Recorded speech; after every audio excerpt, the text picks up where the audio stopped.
আসসালামু আলাইকুম, welcome to my new vlogs. Ifat vlogs থেকে আমি উর্মি বলছি। হঠাৎ করেই কেন জানি মনে হলো একটু মালিবাগ আমার মেজো মামির বাসায় যাই।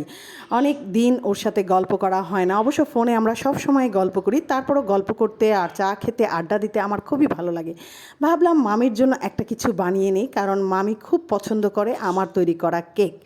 আর মামি কেক খেতেও খুব ভালোবাসে, মামির ছেলেমেয়েরা মুই দানিকাও খুব ভালোবাসে। এই তো আমরা রওনা দিয়ে দিলাম মামির বাসার উদ্দেশ্যে। তো এই তো যাচ্ছি আমরা মামির বাসার উদ্দেশ্যে। তো এখন আজকে যাই হোক, মানুষ সবচেয়ে বেশি প্রেমে পড়ে কিসের জানেন? কথা বলার ধরন, অভিব্যক্তি, স্বর, রুচিবোধ আর শব্দচয়ন। শুধু কথা দিয়ে কাউকে মেরে ফেলা যায়, আবার কথা দিয়ে স্বপ্ন বাস্তবায়নের অর্ধেক কাজ হয়ে যায়।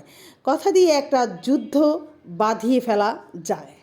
পৃথিবীতে মানুষই কাঁদতে কাঁদতে জন্মায়, অভিযোগ করতে করতে বাঁচে, আর আফসোস করতে করতে মৃত্যুবরণ করে। আরও একটা কথা বলে নেই, আপনি মানুষকে দুটো মূল্যবান জিনিস উপহার দিতে পারেন। একটা হচ্ছে আপনার মুখের হাসি, আর একটা হচ্ছে আপনার সুন্দর ব্যবহার। আপনার মুখের হাসি তার মুখে হাসি ফোটাবে, আর আপনার সুন্দর ব্যবহার তার অন্তরে প্রশান্তি এনে দিবে। গুরুত্বপূর্ণ কথা হলো, যাকে ভালো লাগে তাকে ব্যস্ততার মধ্যেও সময় দেয়া যায়, আর যাকে ভালো লাগে না তাকে অবসরেও সময় দিতে ইচ্ছে করে না। আসলে জীবনে এগিয়ে যাওয়ার রাস্তা কেউ করে দেয় না। মনে রেখো, নিজের রাস্তা নিজেকেই তৈরি করে নিতে হয়, কারণ এই সমাজের মানুষ কেউ কাউকে উপরে ওঠার সুযোগ দেয় না। আরও একটা কথা বলে নিই, মানুষকে বলেও যদি বোঝানো না যায়, তাহলে আস্ত একটা মহাকাব্য লিখে কিংবা যত রকম বোঝানোর পদ্ধতি আছে সব কয়টা একসাথে চেষ্টা করেও তাকে বোঝানো যায় না। আমাদের জীবনের অর্ধেক কাল কেটে যায় অন্যকে মুগ্ধ করার প্রচেষ্টায়, আর বাকি অর্ধেক কাটে অন্যের দেয়া দুশ্চিন্তার ভারে। যাই হোক, অনেক কথা বলে ফেললাম। এটা হলো আমার মামির বাসা।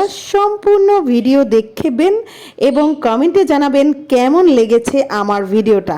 আমার মামির বাসা মালিবাগে, এবং মামির বাসার প্রত্যেকটা জিনিসই দেখানো সম্ভব হলো না, কিন্তু এই পিচ্ছি পিচ্ছি বিল্লুগুলা মামির খুব প্রিয়। এই বিল্লুগুলা কোথায় কোথায় উঠে আর কি কি করে সেটা না দেখালে আমার চলছিলই না। সেটা দেখানোর চেষ্টা করলাম, কিছু কিছু ক্লিপস নেওয়ার চেষ্টা করলাম বিল্লুগুলার, মাছের। মামি খুবই শৌখিন মানুষ, সে মাছ ভালোবাসে, বিড়াল ভালোবাসে, পাখি ভালোবাসে, এবং আমার বাচ্চারা খুবই আনন্দিত হয়েছিল ওখানে যে এইসব দেখে, এবং বাচ্চারা খুব খেলাধুলা করেছে, খাওয়া দাওয়া করেছে। মামি অনেক মজার মজার কিছু রান্না করেছে, যদিও রান্নাগুলো দেখানো হয়নি। ভালো থাকবেন, সুস্থ থাকবেন, আল্লাহ হাফেজ।